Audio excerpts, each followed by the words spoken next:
Welcome to The Explainer. Today we're going to use historical sources to build a really clear, factual picture of one of the 20th century's most consequential figures, Adolf Hitler.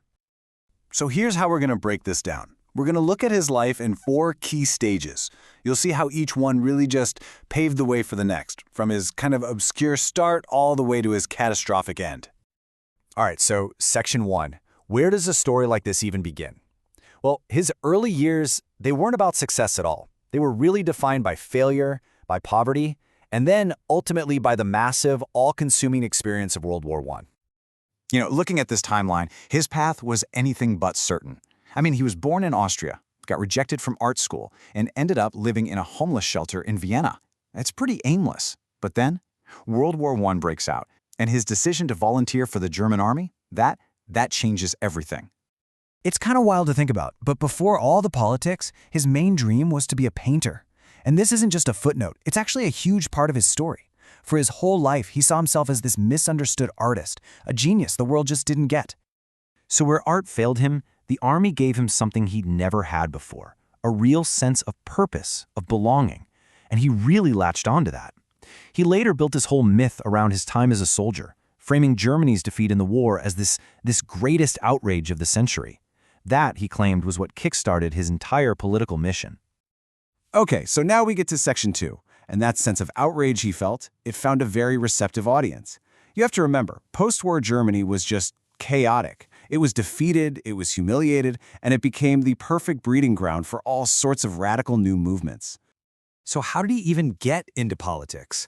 Well, it wasn't as some big visionary leader. Now, he was actually an informant. He was still in the army, and his job was to spy on these radical political groups that were popping up all over Munich. And it was on one of those jobs in 1919 that he stumbled across this tiny little group called the German Workers' Party, or DAP.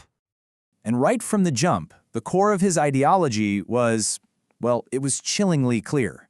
In this letter from 1919, one of his first ever political writings, he's not just talking about prejudice.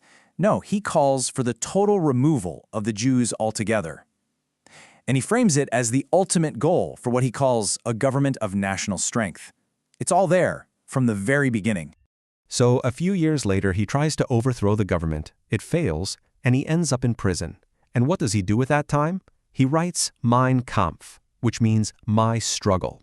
And this book, it's literally a blueprint for everything he planned to do. It lays out his whole worldview, this idea of a racial struggle, the need for one absolute leader, the Führer, the plan to conquer living space in Eastern Europe, and the call to just eliminate anyone he considered unworthy.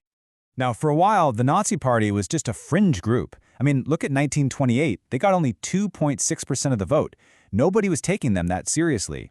But then, the Great Depression hits Germany, and everything changes. The economy collapses, there's political chaos everywhere, and suddenly people are desperate.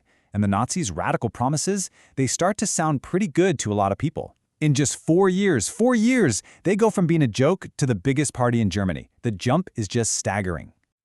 But here's the thing. Even with all that support, he didn't seize power, not at first. Power was handed to him.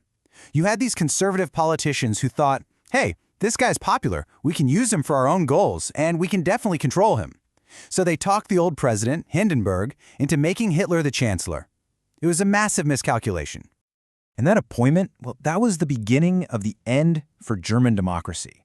What happens next is just this incredibly fast, calculated, and absolutely brutal takeover of all power. And man, was it efficient. He uses a fire at the Reichstag, the parliament building, as an excuse to suspend basic civil rights.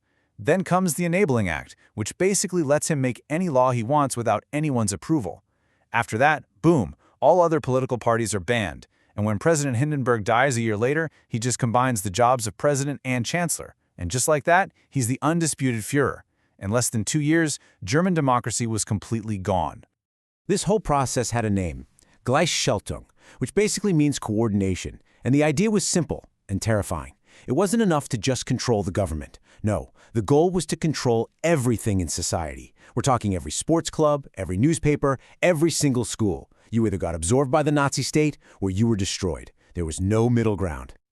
So, okay, now we have a dictatorship. Section 4 is about what happens next. what are the consequences of this absolute power? Well, that ideology he laid out in Mein Kampf all those years ago, it's about to be unleashed, not just on Germany, but on all of Europe and the entire world. And they did not waste a second. That hateful ideology immediately became policy. You get the Nuremberg Laws, which stripped Jewish people of their citizenship.